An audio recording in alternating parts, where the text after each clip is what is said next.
Friends ఎవరైనా మీ phone కొట్టేసిన తర్వాత ఫస్ట్ ఆఫ్ ఆల్ ఫోన్‌ని అయితే స్విచ్ ఆఫ్ చేస్తారు. సో, ఇప్పుడు నేను చెప్పబోయే టిప్స్ వల్ల మీ ఫోన్ పోగొట్టుకుంటే మీరు ఈజీగా అయితే ఫైండ్ చేసుకోవచ్చు. సో, ఈ టిప్‌ని పాటించండి. మీ ఫోన్ ఎప్పుడు పోగొట్టుకున్నా గాని మీరు ఈజీగా అయితే find చేసుకోవచ్చనమాట.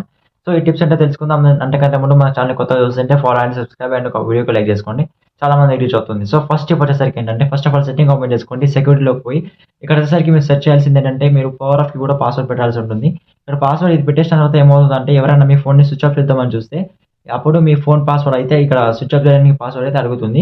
According to me phone password అయితే పెట్టకండి. ఎందుకంటే చేంజ్ అయితే ఉండాలి. సో, అయితే వాళ్ళు యాక్సెస్ చేయలేకపోతారు. సో, ఇంకో టిప్ ఏంటంటే ఫస్ట్ ఆఫ్ ఆల్ ఇంకోటి మనకు సెట్టింగ్ ఓపెన్ చేసి సెట్టింగ్‌లో సెర్చ్ చేసేసరికి మనకు ఫైండ్ మై డివైస్ అని అయితే సెర్చ్ చేసుకోండి. సో, ఇక్కడ సెర్చ్ చేసుకున్న తర్వాత మనకు ఫస్ట్ ఒక ఆప్షన్ కనిపిస్తుంది. ఈ ఆప్షన్‌ని మీరు సింపుల్‌గా క్లిక్ చేసి దీన్ని ఎనేబుల్ చేసుకోండి. ఎప్పుడైనా మీ ఫోన్ పోగొట్టుకున్నప్పుడు మీ జీమెయిల్ ఐడీ త్రూ మీ ఫోన్ అయితే ట్రాక్ చేయొచ్చు. అలాగే ఈఎంఐ నంబర్‌ని కూడా నోట్ చేసుకోండి. ఇది ఎక్కడ ఉంటుందంటే ఫోన్ బ్యాక్ సైడ్ అయితే ఉంటుంది. అండ్ దీనికి ఒక డైల్ కోడ్ ఉంటుంది. నెక్స్ట్ కూడా నేను చెప్తాను. సో, ఫస్ట్ ఆఫ్ ఆల్ మీరు చేయాల్సింది ఒకటే ఫాలో అండ్ సబ్స్క్రైబ్ చేసుకోండి.